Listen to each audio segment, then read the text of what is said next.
दोस्तों, तो आज हम बात करेंगे काव्यशास्त्र की अगली कड़ी में विभाव, अनुभाव और रस सिद्धांत के विषय में। तो आइए देखते हैं विभाव, अनुभाव और रस सिद्धांत को। सबसे पहले हम देखेंगे विभाव क्या होता है।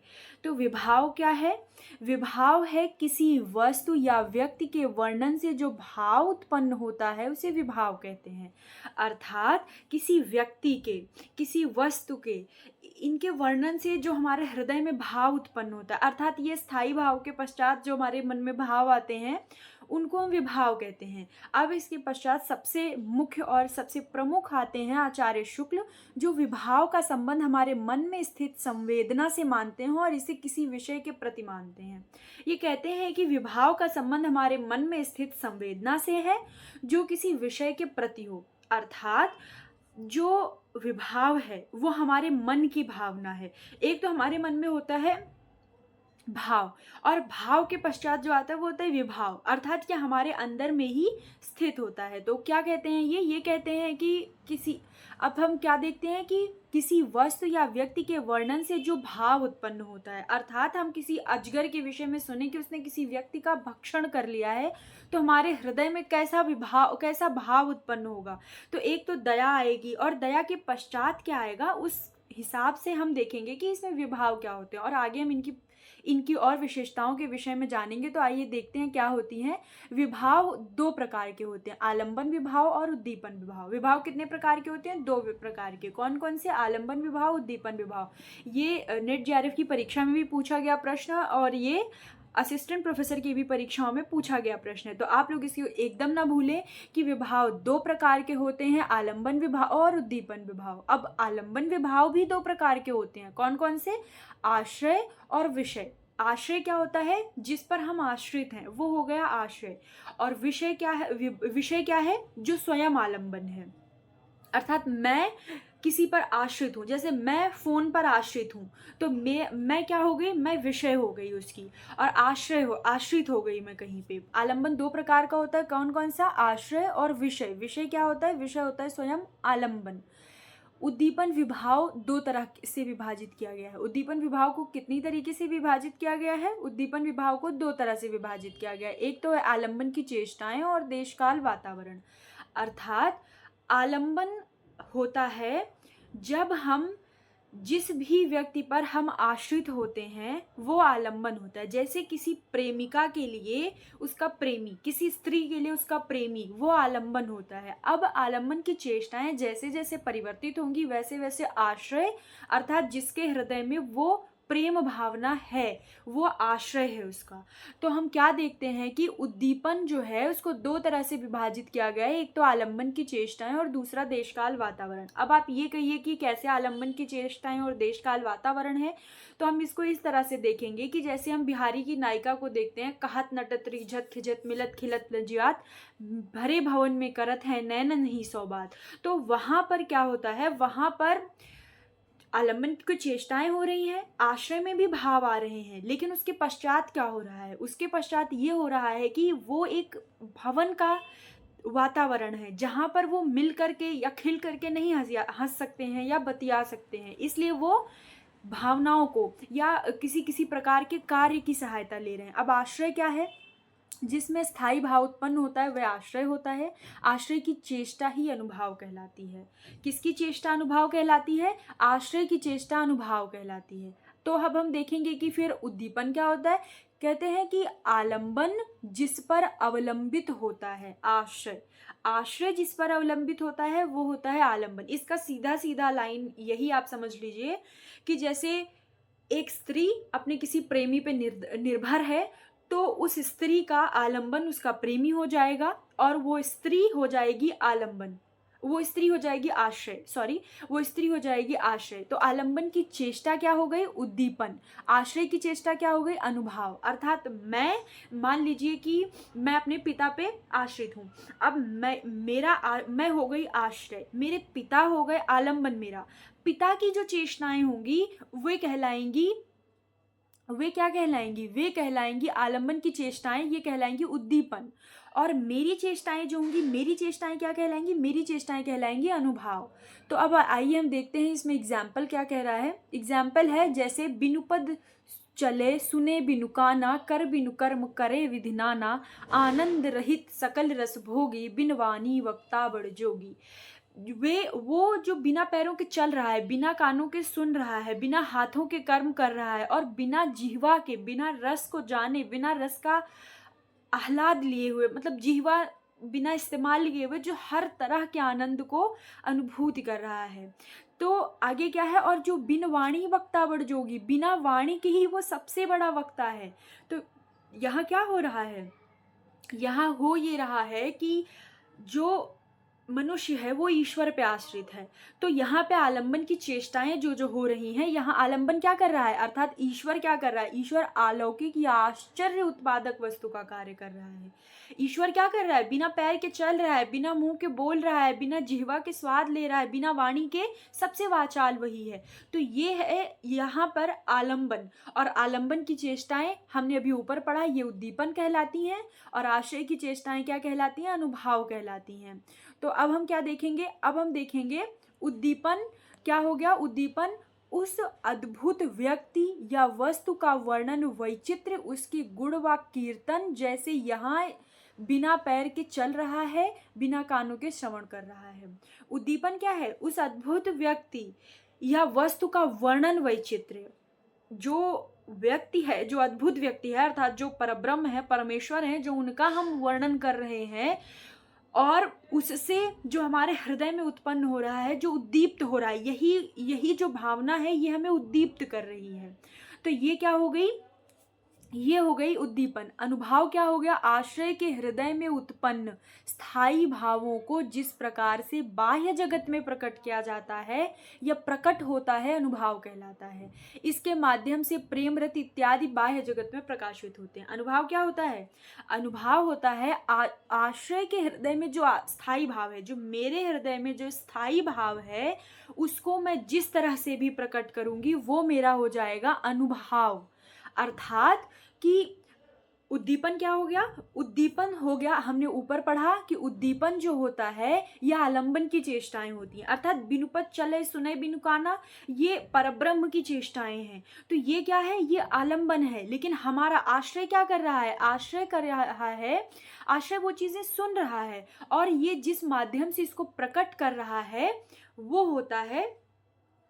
होता है अनुभाव। जैसे यहाँ पर आश्रय अपने अनुभव को ये वाणी के माध्यम से व्यक्त कर रहा है, कह रहा है बिनु पद चले सुने बिनु काना, अर्थात यहाँ पर कायिक वाचिक अभिव्यक्ति हो रही है। क्यों, क्योंकि अनुभाव भी 4 प्रकार के होते हैं, कायिक, वाचिक, सात्विक और आहार्य। 4 प्रकार के अनुभाव होते हैं, अर्थात आश्रय की चेष्टाएं इन 4 प्रकार से विभाजित की जा सकती हैं। कौन कौन सी, कायिक, वाचिक, सात्विक, आहार्य। और ये आपका हर एक परीक्षा में पूछा गया प्रश्न है, इसलिए आप लोग यहाँ से किसी भी पॉइंट को स्किप ना करें।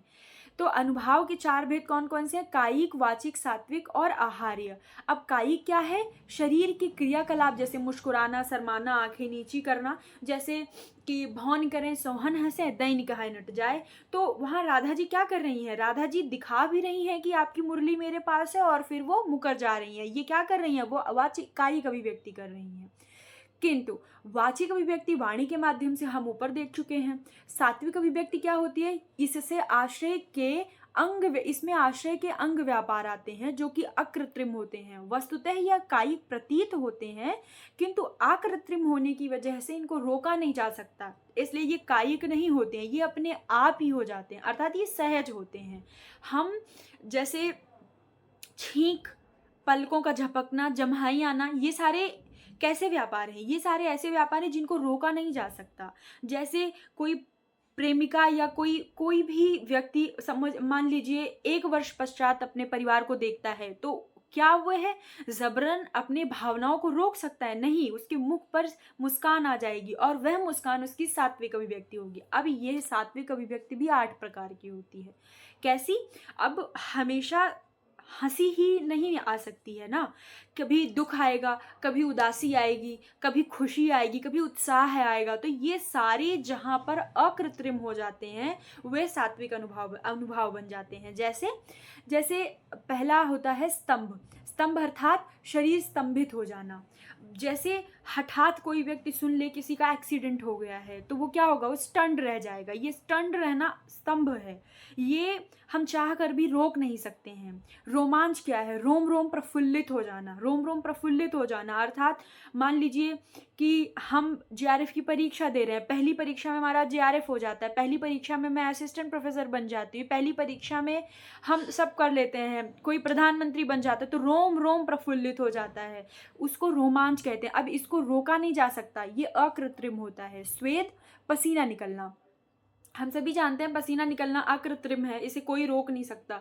विपत्तु, विपत्तु क्या होता है, शरीर कंप, अर्थात शरीर का कांपना, जाड़ा लग जाना या किसी भी प्रकार से भय में कांपना, बहुत प्रकार होता है, इसमें हम रोक नहीं सकते। वैवर्ण, मुख का पीला पड़ जाना। अब मान लीजिए किसी व्यक्ति का मुख पीला पड़ गया, ये एक पर्यायवाची भी है। यदि मुख पीला पड़ गया है, अब मान लीजिए आपने कोई कपट किया है और आपका कपट पकड़ा जाए, तो आप चाह कर भी अपने मन के भाव को व्यक्त करने से नहीं रोक सकते हैं। आप कृत्रिम रूप से रोकने का प्रयास अवश्य करेंगे किंतु वे रुकेंगे नहीं। तो वह स्थिति क्या हो गई, विवर्ण्य, वैवर्ण्य, स्वर भंग, जब ठीक से आवाज ना निकले, लड़खड़ाने लग जाएं। मान लीजिए कि किसी के परिवार में किसी की मृत्यु हो गई है, अब वो उस सूचना को नहीं दे पा रहा है, तो वो क्या करेगा, उसका स्वर भंग हो जाएगा। प्रलय क्या होगा, बेहोश हो जाना, मूर्छित होने जैसी अवस्था होना। अक्सर हम ये कहाँ देखते हैं, अक्सर हम ये सूफी काव्य परंपरा में देखते हैं, जहाँ पर जो राजा होता है वो अपनी प्रेमिका को देख करके ही मूर्छित हो जाता है।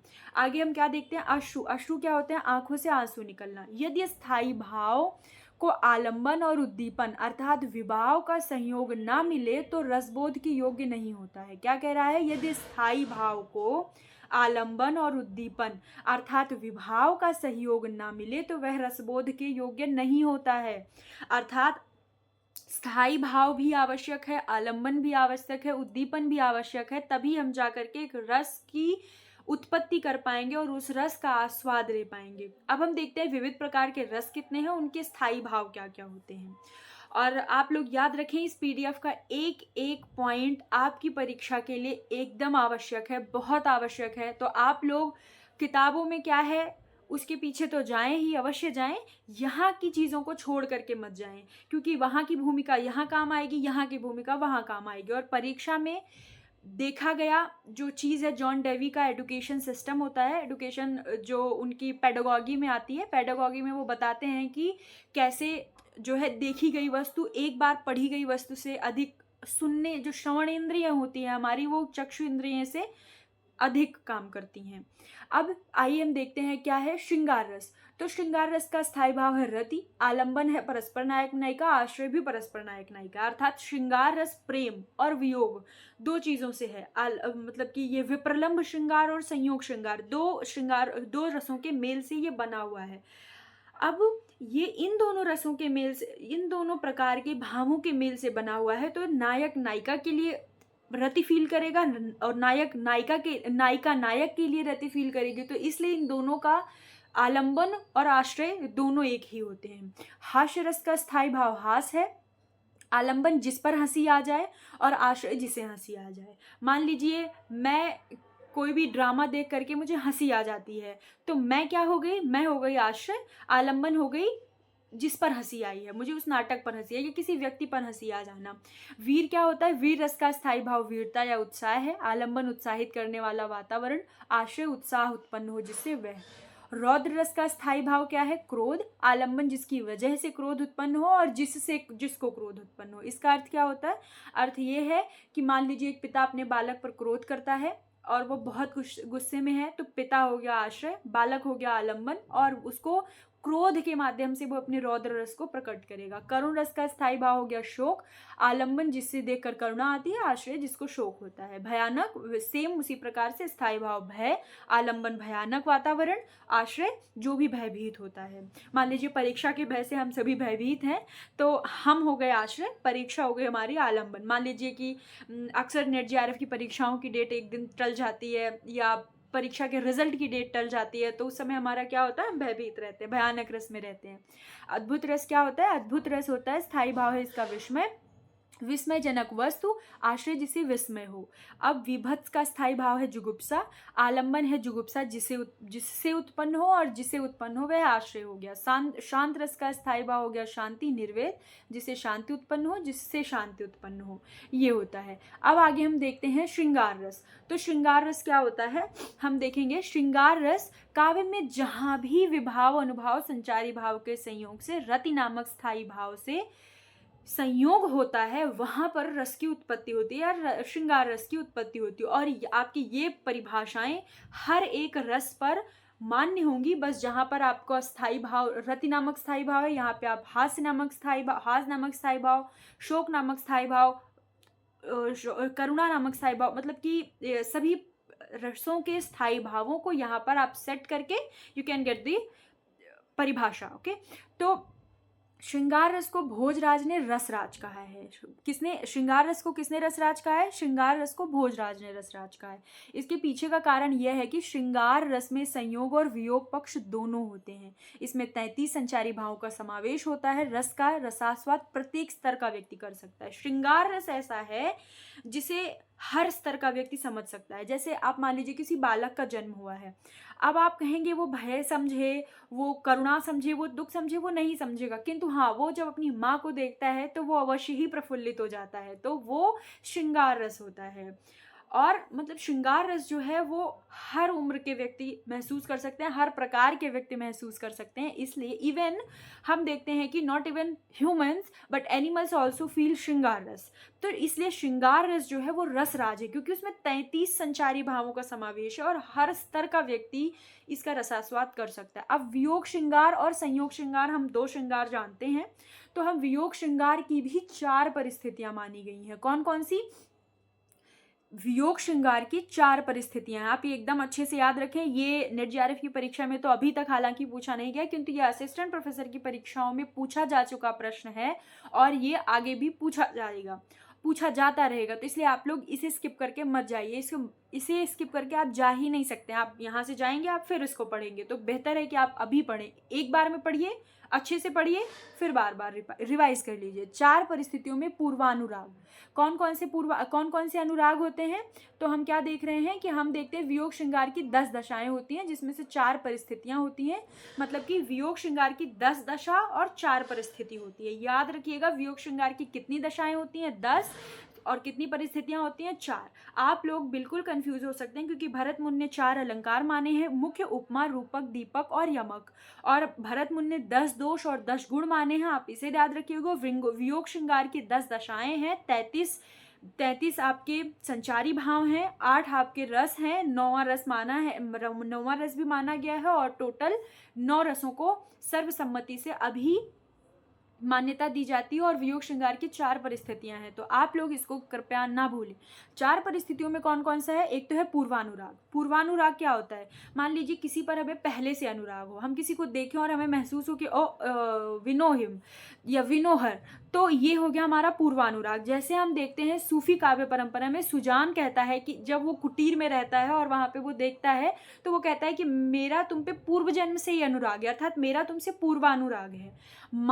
मान क्या होता है? रूठने मनाने की प्रक्रिया। जब 2 लोग मिले, जब माता पिता हो गए, माता पुत्र हो गए, भाई बहन हो गए, कोई भी हो गया, तो रूठने मनाने की प्रक्रिया होती है, वो मान होता है। प्रवास क्या हो गया? प्रेमी प्रेमिका से मिलने के पश्चात जो वियोग की स्थिति आती है उसको प्रवास कहते हैं। या नायक चला गया कमाने, और ऐसी अक्सर नायिकाओं का वर्णन बिहारी ने किया हुआ है। तो आप जब भी बिहारी के पदों को पढ़ें, उसमें रस को अवश्य खोजें, और ये भी खोजें कि कौन सी दशा है, कौन सी परिस्थिति है वियोग रस की। तो आगे क्या है? आगे है करुणा आती है। करुणा आप सभी को पता है। 10 दशाओं में कौन कौन सी दशाएं हैं? 10 दशाओं में 10 दशाएं होती हैं। चिंता, अभिलाषा, स्मृति, गूढ़ कथन, उद्योग, प्रलाप, उन्माद, व्याधि, जड़ता, मरण। इतना आता है। चिंता होगी, अभिलाषा होगी, स्मृति आएगी, आप कुछ उसको स्पेशल कहे रहेंगे, गूढ़ कथन होगा, आप उद्योग करेंगे मिलने का, रोएंगे, प्रलाप करेंगे, उन्माद आएगा, उस पर व्याधि आएगी, कभी लगेगा कि क्या है, जड़ता आएगी याद में, मरण तक आ जाता है। जैसे बिहारी की नायिका है कि उसको फूंक दो तो वो चढ़ी हिंडोले सी रहा है, तो वो फूंक लगते ही 10 कदम आगे चली जाती है, इतनी कमजोर हो गई है। तो ये सारी जड़ता, मरण व्याधि इन सभी में आते हैं। तो विविध प्रकार के प्रिय के प्रति वियोग हो सकता है, मतलब कि प्रिय के वियोग, इन 10 वियोग के अनुसार प्रिय का वियोग हो सकता है। जैसे आइए देखिए एग्जाम्पल। बैठी है साखिन संग, पिय को गमन सुन्यो, सुख के समूह में वियोग आग भर की, गंग कहे त्रिविध सुगंध लय, बह्यो बस्तो लागत हिता के तन, भयो व्यथा जर की। सखी अपने प्रिय के संग, अपने सखियों के संग बैठ करके नायिका अपने प्रिय का गमन सुनती है। सुन करके क्या होता है, उसे उसके सारे सुख के समूह में वियोग की आग लग जाती है कि मेरा प्रियतम चला गया है। और वो कहती है कि मेरी हर हर सुगंध तरह की, मेरा सारा बाना सब वो लेकर के चला गया है, और मेरे तन मन से हर जगह से केवल और केवल व्यथा का ज्वर उठ रहा है। तो इसमें क्या हो रहा है, इसमें हम देख रहे हैं ध्यान से कि इसमें नायिका का क्या हुआ, नायिका का जो नायक है वो दूर चला गया, अर्थात वो प्रवास पे चला गया। अब नायिका क्या कर रही है, प्रहलाद में है। नायिका अभी थोड़ा थोड़ा चिंता में है, नायिका ने कुछ गूढ़ कथन कहे होंगे, अब नायिका वो याद करेगी, तो वो इस तरह से 10 फेज में अपने वियोग को महसूस करेगी। आगे क्या है, संयोग श्रृंगार में प्रिय के प्रति संयोग का वर्णन होता है, प्रिय या प्रिया के प्रति संयोग का वर्णन होता है। जैसे बूझत श्याम कौन तू गोरी, कहाँ राहत का की है बेटी। अर्थात कृष्ण जी राधा जी से पूछते हैं, उनसे ठिठोली करने के लिए पूछते हैं कि भाई तुम कहाँ रहती हो गोरी, बताओ कहाँ रहती हो और किसकी बेटी हो, तुम्हें आज तक मैंने ब्रज में नहीं देखा है। तो यहाँ पे हम क्या देख रहे हैं, यहाँ पे हम देख रहे हैं कि संयोग श्रृंगार इसमें हम देख सकते हैं। आगे क्या है, कंकन किंकिन नुपुर धुनि, सुनि बोले राम हृदय गुण, मानहु मन दुंदुभि दीनी, मनसा विश्व विजय की कीनी। क्या है, कंकन किंकिन नुपुर धुनि, बोले राम हृदय धुनि। तो राम जी बोल रहे, अब क्या हो रहा है कि मनसा विश्व विजय कीनी, अर्थात ये संयोग से इतनी ऊर्जा में हो गए हैं कि ऐसे लग रहा है इनको कि सब मन से ही इन्होंने विश्व की विजय कर ली है। अब हम देखते हैं हास्य रस। आप लोग को पता है, अब हम ऐसे ही सारे रसों को वर्णन करेंगे क्योंकि आप सभी इसको कक्षा 8 से भी पढ़ते हुए आए हैं, तो आप लोग को बोर ना हो, इसलिए आगे हम इस सबको शॉर्ट में करते हुए खत्म करेंगे। हास्य रस क्या है, जब रस के आस्वादन से हंसी की उत्पत्ति होती है, अर्थात सहृदय के हृदय में हास्य नामक स्थायी भाव से जब हास्य रस की निष्पत्ति होती है तो उसे हास्य रस कहते हैं। आप सभी इसे जानते हैं, जैसे चूरन साहब लोग जो खाता है सारा हिंद हजम कर जाता है, ये भारतेंदु हरिश्चंद्र की लाइन है, आप इस लाइन को मत भूलिएगा क्योंकि ये लाइन आपके साहित्य में भी पूछी गई है और ये लाइन आपके एग्जाम्पल में सीधे भी आ सकती है कि ये क्या है। आगे हम देखते हैं, अब ये हमने पीछे देख लिया है कि विप्रलंब जो होता है ये 3 प्रकार का होता है, पूर्वानुराग, मान, प्रवास। हालांकि उसमें एक और बताया गया है, तो सर्वसहमति से यहाँ पे ये देखा जाता है मुख्यतः 3 आते हैं, किंतु चौथा भी गिना जाता है। तो अगर आपसे चारों ऑप्शन में तो आप चारों टिक करें, अगर 4 नहीं है, ये 3 है तो आप 3 टिक करेंगे, पूर्वानुराग, मान और प्रवास। हम हास्य रस हम देख चुके हैं। हास्य रस में इसमें दिया गया है कि इसका संचारी भाव चपलता है, निद्रा है, हर्ष है, उत्सुकता है, आलस्य है, अवित्था है, अश्रु है, अभिहित्था। हम पिछली कक्षा में काव्य शास्त्र के भाग 2 में हम अभिहित्था की चर्चा कर चुके हैं, आप लोग वहां से देख लिए। और सारे 33 के 33 संचारी भावों की वहां व्याख्या बताई गई है, इनको कैसे पहचानना है ये भी बताया गया, उनकी सारी विशेषताओं को बताया गया है। तो आप लोग, अगर आपको यहाँ से कुछ भी नहीं समझ में आ रहा है तो please go through the past video, now we will complete this. तो संचारी भाव क्या है, चपलता, निद्रा, हर्ष, उत्सुकता, आलस, अभिहित्था, अश्रु आदि। स्थायी भाव क्या है, हास है। आलंबन क्या होगा, आलंबन आप सभी को पता है कि भाई जो भी हास उत्पन्न करेगा, जो भी होगा, जो भी हमारे साथ होगा, वहां से जो निकलेगा वो होगा, अर्थात भंड वचन, भंडाकृत, आकृति, गोपन, हम ये सारी चीजें व्यक्त करेंगे, है ना। आगे क्या है, अनुभाव कौन सा है, दृग मिचाव, अविस्फुरण, मुख प्रसार, ये सारा हो गया हमारा। जैसे सपोज कीजिए आप कहीं जाएं, ऐसे मुंह फैला के ऐसे बैठ जाए, कोई भी आपको देखेगा हंसेगा, तो क्या हो गया, ये व्यक्ति हंसेगा, अनुभाव से महसूस होगा। और वो हंसेगा। गुण क्या है? प्रसाद है। रीति क्या है? पांचाली रीति होती है। इसमें हम सारी रीतियों की भी बात करेंगे आगे आने वाली कक्षाओं में। अभी यहाँ पर हम केवल और केवल इन सभी को देख ले रहे हैं जस्ट कि इसमें क्या क्या है। आगे आने वाली कक्षाओं में हम सारी शब्द शक्तियों की चर्चा, सारी रीति की चर्चा, कौन कौन सी वृत्ति होती है, इन सारी वृत्तियों की भी चर्चा हम करेंगे। सहचर रस कौन सा है? संयोग, श्रृंगार, अद्भुत रस, शांत, विभद्र और वात्सल्य। इसका सहचर रस है। हास्य रस का सहचर रस है संयोग, श्रृंगार, अद्भुत, वीर, शांत, वीर और रौद्र। विरोधी इसका करुण और भयानक है। ये असिस्टेंट प्रोफेसर की परीक्षाओं में बहुत ज्यादा पूछा जाता है कि हास्य रस का कौन सा सहचर रस नहीं है, तो उसमें आपको दे देगा संयोग, अद्भुत, वीर, शांत, विभत्स, करुण और रौद्र और वात्सल्य। तो आपको अगर 4 ऑप्शन दिए जाए, मान लीजिए अद्भुत, वीर, शांत, करुण और रौद्र, 5 ऑप्शन है, आप कौन सा चूज करेंगे? तो आप चूज करेंगे कि करुण, क्योंकि करुण जो है ये विरोधी रस है, ये उसके साथ नहीं जाता। आगे क्या है? करुण रस। करुण रस क्या है? जिसके आस्वादन से शोक उत्पन्न हो। आप सभी ये जानते हैं। हम संचारी भाव देखते हैं सीधे। मोह, मोह से भी करुणा उत्पन्न होती है। विषाद से करुणा उत्पन्न होती है। अश्रु, अपस्मार। अब पुनः अपस्मार हमने पिछली भावों की कक्षा में हमने देखा था कि अपस्मार क्या होता है, जड़ता क्या होती है, उन्माद क्या होती है, व्याधि क्या होती है, श्रम क्या होता है, निर्वेद आदि क्या होते हैं।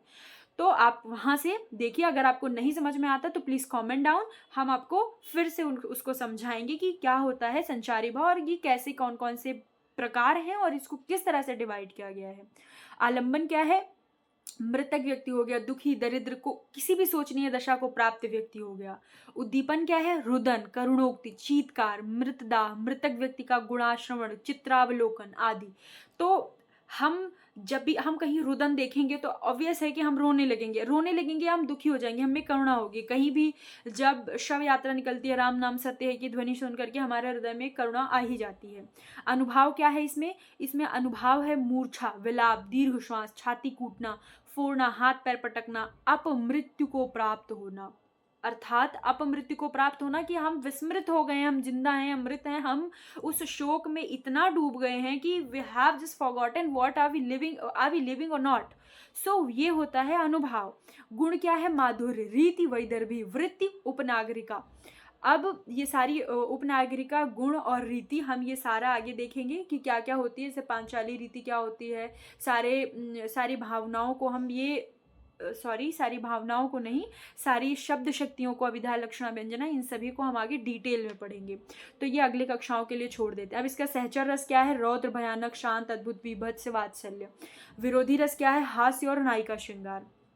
देखी सुदामा की दीन दशा, करुणा कई के करुणा निधि रोए, पानी परात को हाथ छुयो, नहीं नैनन के जल सो पग धोए। रौद्र रस आप सभी जानते हैं कि क्रोध इसका संचारी भाव होगा या स्थायी भाव होगा इसका क्रोध। आलंबन कौन हो सकता है इसका? किसकी वजह से आपको क्रोध आ सकता है? आपको शत्रु की वजह से आ सकता है, किसी ऐसे अनएथिकल एक्ट की वजह से आपको आ सकता है। अपराधी को देख सकते हैं, दुर्जन को देख सकते हैं, अवस्कंदन देख सकते हैं। करेक्ट। अब उद्दीपन क्या होता है? उद्दीपन है आक्रमण, संधि विक्षेद, अवस्कंद, अपराध, कूटबोधी, शत्रु, सैन्य वृद्धि, ये सभी आपके क्रोध को बढ़ा सकते हैं। अनुभव क्या है? मुख और आंखों का लाल हो जाना। अनुभव क्या होते हैं? जिसके माध्यम से दुनिया जान जाए कि आप क्रोध में हैं। तो क्या होगा? आपका मुख और आंख लाल हो जाना, भ्रिकुटी चढ़ जाना, एकदम गुस्से में आ जाना, होंठ चबाना, क्रोधपूर्ण हो जाना। गुण क्या है इसका? आप ओज में आ जाएंगे कि ऐसे कैसे, हम छोड़ेंगे नहीं उसको। रति कौन सी है? गौड़ी रीति है। पुरुषावृत्ति है। सहचर इसके रस हैं वीर, विभत्स, वात्सल्य, शांत, अद्भुत और करुण रस। अब करुणा क्यों है? अच्छा, इसमें करुणा क्यों है? आप ये सोचिए कि रौद्र रस में करुणा क्यों है? तो हम देखते हैं गीता में कहा गया है कि क्रोधात् भवति सम्मोहः, सम्मोहात् स्मृति विभ्रमः, स्मृति विभ्रंशात् बुद्धिनाशो, बुद्धिनाशात् प्रणश्यति। आप क्रोध करेंगे तो किसी को उसका खामियाजा भुगतना पड़ेगा। जब आपका क्रोध शांत होगा देन यू विल रियलाइज कि what I have done. Correct. तो क्रोध इसलिए सहचर में करुणा के साथ चलता है। श्रृंगार, हास्य और भयानक इसके विरोध में है। क्यों? क्योंकि जहां भय रहेगा वहां क्रोध नहीं आएगा, वहां आप डरे हुए रहेंगे। सौंप कर मृतदेह सेनापति निकट, प्रण किया सबसे उन्होंने यह विकट, भस्म मैं कर चुकूंगा रिपुनगर, तब पड़ेगी अग्नि इस प्रिय देह पर। आगे हम देखते हैं वीर रस आप सभी जानते हैं। वीरता जहां प्रकट होगी, स्थायी भाव उत्साह हो गया। आलंबन कौन होगा? शत्रु, दीन, दुखिया, सत्संग, धर्मनिष्ठा, ये सभी इसके कौन से होंगे?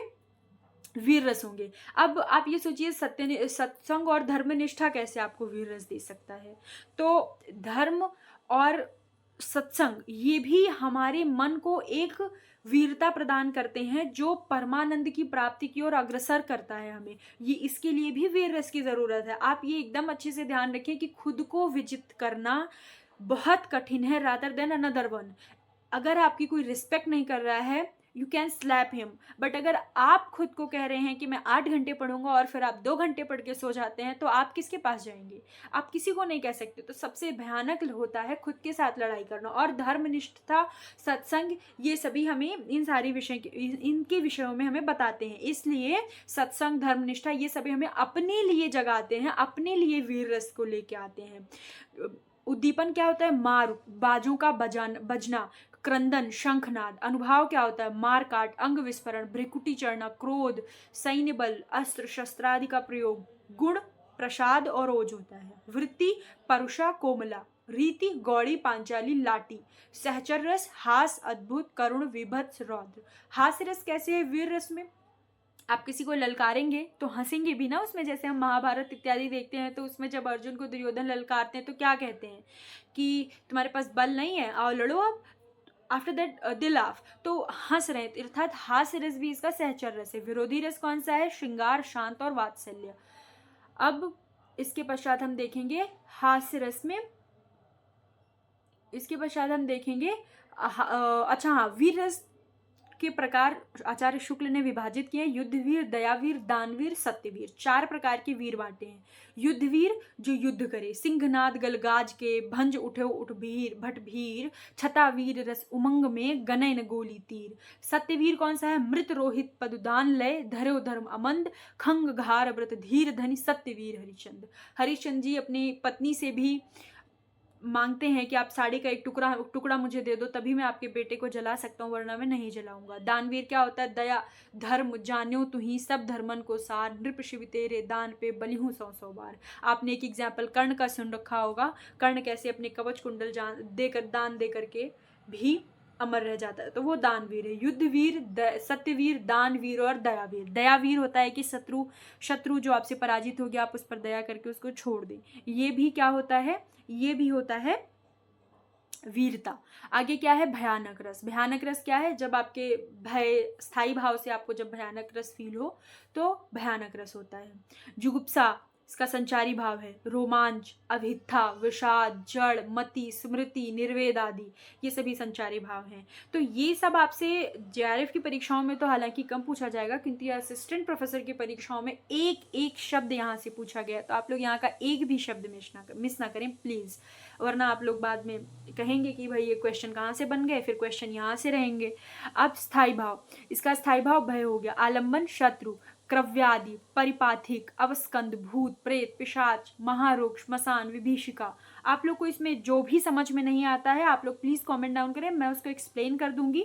किंतु अभी हम इसको रैपिडली एंड करते हैं, क्योंकि इसमें ज़्यादा एक्सप्लेन वाली चीज़ें हैं नहीं, आप सभी इसको जानते हैं। सारी गुण, रीति और वृत्ति ये तीनों हम अगली कक्षाओं में एक्सप्लेन करेंगे। आप लोग यहाँ से वहाँ कनेक्ट कर सकते हैं। आगे उद्दीपन क्या होता है? इसमें अंधकार, अवस्कंद, भूत प्रेत, पिशाच आदि। अनुभाव, रोमांच, प्रकंप, वैवर्ण, डक्की बांधना, आंख मूंद लेना। गुड़ क्या है? ओज, गौड़ी, परुषा।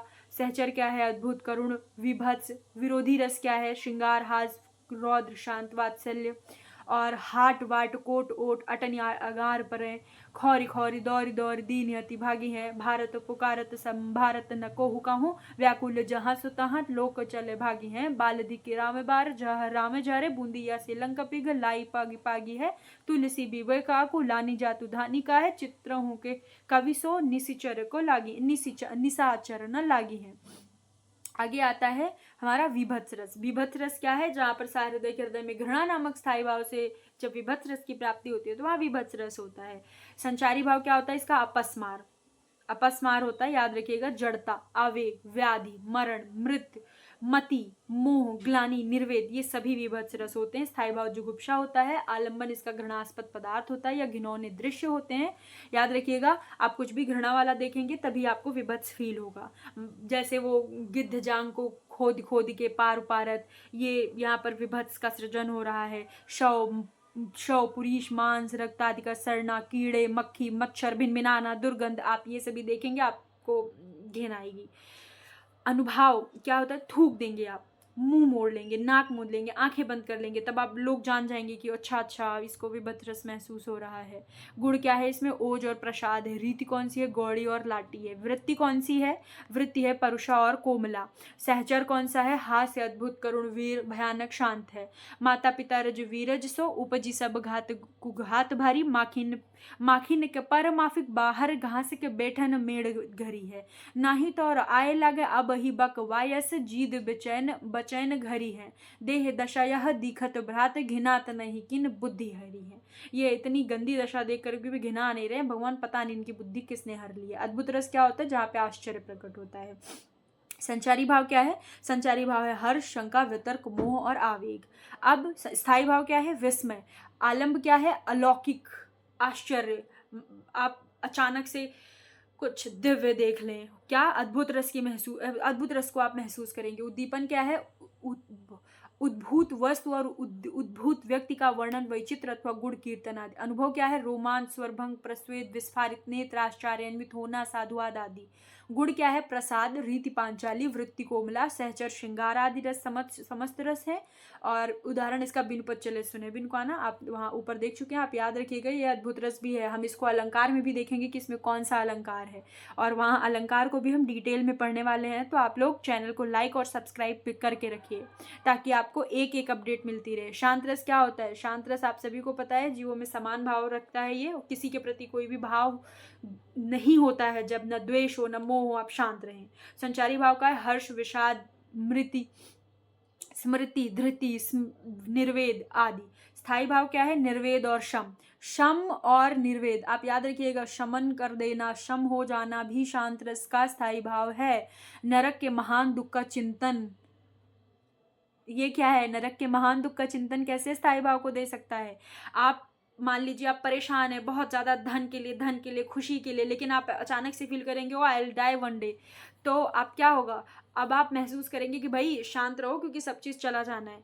तो नरक के महादुख को भी याद करके आप आलंबन को ग्रहण करेंगे और आप कहेंगे हाँ भाई शांत रहो, शांति में ही सब कुछ है। संसार की अनित्यता, भान, प्रभुगुण, कीर्तन, ये सभी आपको शांति की ओर लेके जाते हैं, और अल्टीमेट शांति ही हमारा लक्ष्य है। To gain peace is our ultimate aim. तो उद्दीपन, बुढ़ापा, मरण, व्याधि, पुण्य क्षेत्र, सत्संग, हितोपदेश आदि।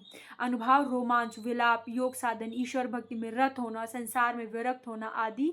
इसका गुण है माधुर्य, रीति है वैदर्भी, और वृत्ति है उपनागरिका। सहचर है इसके करुण, अद्भुत, विभत्स, वात्सल्य।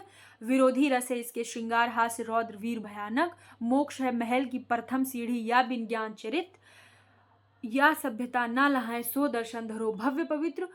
डोल समझ सुनचेत सयाने, काल वृत्ति के मुख होवे, यह नर भव मिलन कठिन है जो सम्यक नहीं होवे।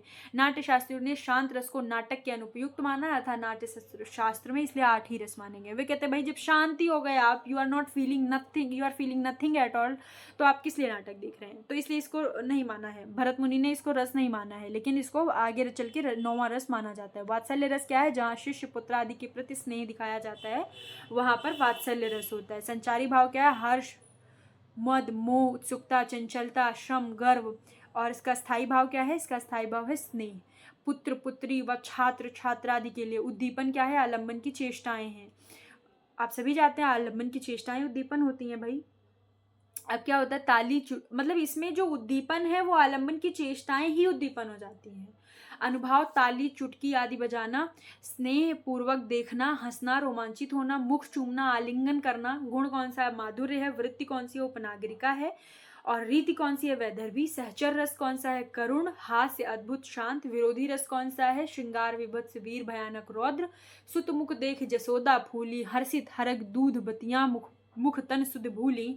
बाहिर ते तब नंद बुलाए, देखें घौ सुंदर सुखदाई। तनक तनक सी दूध की बतियां, देखो मैन सुफल करवाई। आनंद सहित महर तब आयो, मुख चितवत दो नयन अघाई। सूर श्याम किलकत दुज देखो, मनो कमल बिनु बीजू जमाई। तो ये हो गया शांत रस का एग्जाम्पल। आपको कोई भी कमी लगी हो या आपको कुछ भी अच्छा लगा हो, जो भी आप कमेंट करना चाहते हैं आप कमेंट करिए। आपको किसी और चीज़ पे वीडियो बनवानी हो आप हमें कमेंट करिए, हम आपको उस पर वीडियो देंगे, डिटेल्ड वीडियो आपको देंगे। और आप अगर कहीं कोई भी कमी लगती है तो आपके कमेंट सेक्शन में आपका स्वागत है, हम उसको दूर करने का पूरा प्रयास करेंगे। धन्यवाद।